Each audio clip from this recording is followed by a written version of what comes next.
আজকের ক্লাসে আমরা ডাটা এন্ট্রি সেক্টরের অপরচুনিটি নিয়ে কথা বলবো।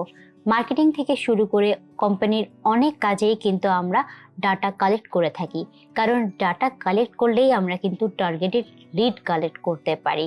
সেখানে ফ্রিল্যান্সিং মার্কেটপ্লেস থেকে শুরু করে অনেক কোম্পানিতেই কিন্তু ডাটা কালেকশনের প্রয়োজনীয়তা পড়ে।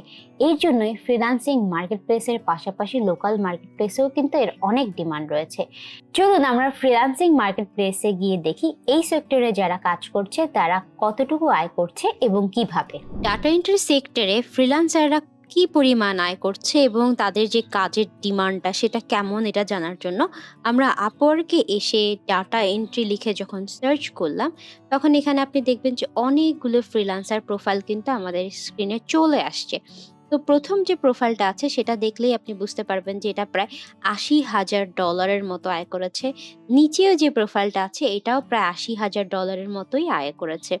আবার যদি আপনি আরেকটু নিচে যান তাহলে দেখতে পাবেন এই প্রোফাইলটা $৩০,০০০ মতো আয় করেছে। এরপরে আপনি যত নিচে যেতে থাকবেন তত কিন্তু আপনি দেখতে পাবেন যে কে কত ডলার আয় করেছে। আপনি যদি পাশাপাশি আমরা অনেকগুলো বাংলাদেশীদের প্রোফাইল খুলে রেখেছি। এই যে বাংলাদেশীদের প্রোফাইলটা আছে বা এনার যে প্রোফাইলটা আছে সেটাতে প্রায় $৪০,০০০ মতো আয় করেছে। বর্তমানে ওনার অনেকগুলো প্রজেক্ট ইন প্রগ্রেসে আছে। আবার যদি আপনি এই প্রোফাইলটা দেখেন তাহলেও বুঝতে পারবেন এটা $৮০,০০০ মতো আয় করেছে। ওনার প্রায় ৩৪টার মতো প্রজেক্ট রয়েছে। প্লাস আপনি যদি এই প্রোফাইলটা দেখেন এখানে দেখবেন এখানে মাত্র $৪০০ মতো আয় করেছে। কিন্তু কেন উনি $৪০০ মতো আয় করেছে? কারণ হচ্ছে ওনার এই যে জায়গাটা এখানে প্রগ্রেসে দেখতে পাবেন, ওনার প্রায় অ্যাক্টিভ না বললেই চলে উনি এই সেক্টরটাতে কাজ করার জন্য। তো আপনি যখনই ডেটা এন্ট্রি সেক্টরে কাজ করতে আসবেন আপনার মনে রাখতে হবে এখানে স্কিল থাকার পাশাপাশি আপনাকে অ্যাক্টিভও থাকতে হবে। তাহলেই আপনার আয়ের পরিমাণটা বাড়তে থাকবে। এরপরে যখন আমরা ফাইবারে এসে সার্চ করলাম ডাটা এন্ট্রি, তখন কিন্তু আপনি দেখতে পাচ্ছেন যে এখানে প্রায় ৬০,০০০-এর মতো গিগ আছে এবং ফাইবারে এই যে সেক্টরটা এটা অনেক কম্পিটিটিভ একটা সেক্টর। এখানে যারা কাজ করছে তারা কিন্তু প্রতিনিয়ত কাজ পাচ্ছে।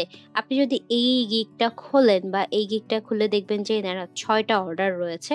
আবার যদি এই গিগটা খোলেন তাহলে দেখবেন যে উনার যদি $20 করেও হয়, এখানে ১১টার মতো অর্ডার রয়েছে।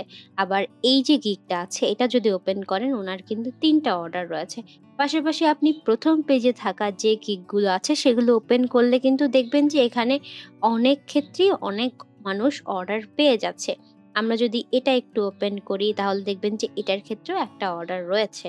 কিন্তু যারা ফাইবারে আসে তারা ভাবে যে সাধারণত এই সেক্টরে কাজ করলে এত মানুষের ভিড়ে কাজ পাবো কি পাবো না। সেই ক্ষেত্রে কি হয়, যারা নতুন আসে তারা কিন্তু স্কিলড না হয়ে আসার কারণে এখানে কাজ পায় না। যেমন ধরেন আপনি তাদের গিগ ইমেজ দেখলেই বুঝবেন যে তারা কত কম এফোর্ট দিয়ে এখানে গিগ বানিয়ে রেখেছে।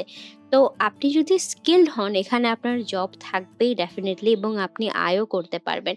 একইভাবে আমি যদি আপনাদেরকে একটু freelancers.com দেখাই, তাহলে আপনারা freelancers.com এ গেলেও একইভাবে এখানে দেখতে পাবেন যে এখানেও কিন্তু ডাটা এন্ট্রি সেক্টরের অনেক জব রয়েছে। ইভেন কি পিপল পার আওয়ারও রয়েছে। কিন্তু আপনাকে এই সেক্টরে আসার পরে একদম আপনার যদি আয় করতেই হয় তাহলে ডেফিনিটলি আপনাকে স্কিলড হতে হবে। এতক্ষণ আমরা দেখলাম যে এই সেক্টরে যারা কাজ করে তারা কতটুকু আয় করছে।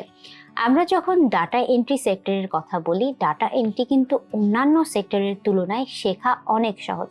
এটার জন্য আপনার একটা কম্পিউটার লাগবে এবং এটার জন্য আপনার রিসার্চ স্কিলটা লাগছে। তাছাড়া বাকি যে স্কিলগুলো আছে সেগুলো কিন্তু আপনারা এই কোর্সের মাধ্যমে অর্জন করে ফেলতে পারবেন। তাই আপনাদেরকে আমন্ত্রণ জানাচ্ছি পরবর্তী ক্লাস দেখার জন্য।